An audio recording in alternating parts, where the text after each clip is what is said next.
एक माँ ने अपनी छोटी बच्ची को स्कूल में भर्ती कराया, कुछ सपनों के साथ, कुछ उम्मीदों के साथ। लेकिन जब वो मासूम घर लौटी तो उसकी आंखों में आंसू थे और बदन पर दर्द के निशान। दिल्ली के जनकपुरी इलाके में एक निजी स्कूल में महज 3 साल की एक बच्ची के साथ रेप हुआ और ये सोचकर भी रूह कांप जाती है। और अब जब पूरा देश न्याय की उम्मीद लगाए बैठा था, अदालत ने उस 57 साल के दरिंदे को जमानत दे दी। ये घटना 20 अप्रैल की है। बच्ची की स्कूल में एडमिशन हुए केवल 2 ही दिन हुए थे। नन्ही सी उम्र, नई जगह और नए चेहरे, और उसी अनजान माहौल में एक 57 साल के स्कूल कर्मचारी ने उस मासूम को एकांत में ले जाकर उसके साथ दरिंदगी की। जब वो बच्ची घर लौटी तो उसने दर्द की शिकायत की। माँ ने पूछा और जो जवाब मिला उसने उस माँ की दुनिया तहस नहस कर दी। 1 मई को माँ ने जनकपुरी थाने में शिकायत दर्ज कराई। पुलिस ने भारतीय न्याय संहिता की धारा 64 उपधारा 1 यानी बलात्कार की सजा और पॉक्सो एक्ट की धारा 6 के तहत मामला दर्ज किया। उसी दिन बच्ची की पहचान के बाद आरोपी को गिरफ्तार भी कर लिया गया और अदालत ने उसे न्यायिक हिरासत में भेज दिया। लेकिन 7 मई को द्वारका की एक अदालत ने सरकारी वकीलों के कड़े विरोध के बावजूद उस आरोपी को जमानत दे दी। आपको बता दें कि पॉक्सो यानी protection of children from sexual offences act बच्चों को यौन हिंसा से बचाने के लिए बना ये कानून 2012 में लागू हुआ था। इसकी धारा 6 सबसे कड़ी है। ये एग्रेवेटेड पेनिट्रेटिव सेक्सुअल असॉल्ट यानी जघन्य यौन उत्पीड़न को परिभाषित करती है, जिसमें कम से कम 20 साल की कैद और अधिकतम आजीवन कारावास या फिर मौत की सजा का प्रावधान भी है। पॉक्सो के तहत आरोपी को जमानत मिलना सामान्यतः बेहद कठिन माना जाता है, खासकर जब पीड़ित इतनी छोटी बच्ची हो। फिर भी इस आरोपी को जमानत मिली। कैसे, क्यों? यही सवाल आज पूरे देश की जनता पूछ रही है।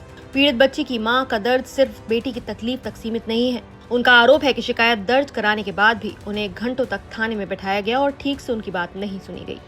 उन्होंने ये भी आरोप लगाया कि स्कूल का एक शिक्षक भी इस मामले में संदिग्ध है और उससे पूछताछ हुई।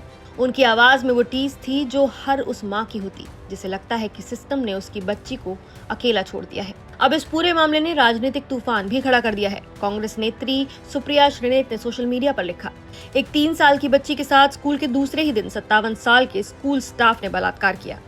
इस दरिंदे को जमानत दे दी गई। Not acceptable मिलॉर्ड्स।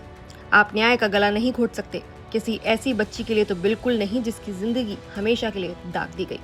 वहीं आप नेता सौरभ भारद्वाज ने कहा कि एक बच्ची नर्सरी में भर्ती होती है, पहले ही दिन घर लौटती है तो पता चलता है कि 57 साल के एक चौकीदार ने उसके साथ दरिंदगी की और अब वो आरोपी आजाद घूम रहा है। उन्होंने ये भी आरोप लगाया कि डीसीपी वेस्ट ने पीड़ित परिवार को सहयोग देने की बजाय डराने धमकाने की कोशिश की। वहीं डीसीपी वेस्ट विचित्रवीर के दफ्तर से जारी बयान में पुलिस ने सभी आरोपों को झूठा और तथ्यहीन बताया है। बयान में कहा गया है कि बच्ची का मेडिकल परीक्षण होते ही कार्रवाई शुरू हो गई। पीड़िता की पहचान के आधार पर उसी दिन गिरफ्तारी हुई। बयान अदालत के सामने दर्ज हुआ और सीसीटीवी फुटेज सुरक्षित की गई। पुलिस ने कहा कि परिवार को बाल अनुकूलन माहौल दिया गया। जमानत के फैसले को लेकर उन्होंने कहा कि आदेश की समीक्षा की जा रही है और कानूनी विकल्प तलाशे जाएंगे। सुप्रिया श्रीनेत और आप नेता सौरभ भारद्वाज का ट्वीट वायरल होते ही लोग सोशल मीडिया पर सवाल पूछ रहे हैं, क्या पॉक्सो सिर्फ कागज पर है? 3 साल की बच्ची को न्याय नहीं मिलेगा तो किसे मिलेगा? ये जमानत नहीं, न्याय की हत्या है। एक यूजर ने लिखा, कभी कभी इस देश की हकीकत मुझे इस कदर डरा देती है कि बेटी होने की चाहत भी डर में बदल जाती है। वहीं एक और यूजर ने कहा, ऐसे दरिंदों को फांसी पर लटका देना चाहिए, लेकिन हमारी न्याय व्यवस्था ने उसे जमानत दे दी। ये बहुत शर्मनाक है। ये मामला सिर्फ एक अपराध की खबर नहीं है, ये हमारे पूरे लोकतंत्र पर सवाल है। क्या स्कूल बच्चों के लिए सुरक्षित है? क्या हर स्कूल कर्मचारी का पुलिस वेरिफिकेशन होता है? क्या सीसीटीवी कोने कोने में लगे हैं? क्या शिकायत मिलने पर स्कूल प्रबंधन की जवाबदेही तय होती है? क्या पॉक्सो जैसे सख्त कानून भी कमजोर पड़ जाते हैं जब अदालती प्रक्रिया में खामियां हों, जब सरकारी वकील कमजोर पड़े, जब सिस्टम उदासीन हो? और सबसे बड़ा सवाल, जब एक 3 साल की बच्ची को उसके स्कूल में सुरक्षित नहीं रखा जा सकता तो हम किस समाज में जी रहे हैं? पुलिस ने जमानत के आदेश को चुनौती देने के लिए कानूनी विकल्पों पर विचार शुरू कर दिया है। सीसीटीवी फुटेज की जांच जारी है, लेकिन जब तक वो मासूम जो अभी ठीक से बोलना भी नहीं जानती न्याय का इंतजार करती रहेगी, ये सवाल वहीं का वहीं रहेगा कि क्या इस देश में एक 3 साल की बच्ची को इंसाफ मिलेगा। नमस्कार, मैं हूं मानक गुप्ता।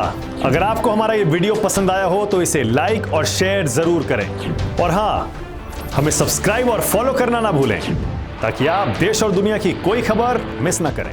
तो जुड़े रहिए हमारे साथ और देखते रहिए न्यूज़ 24।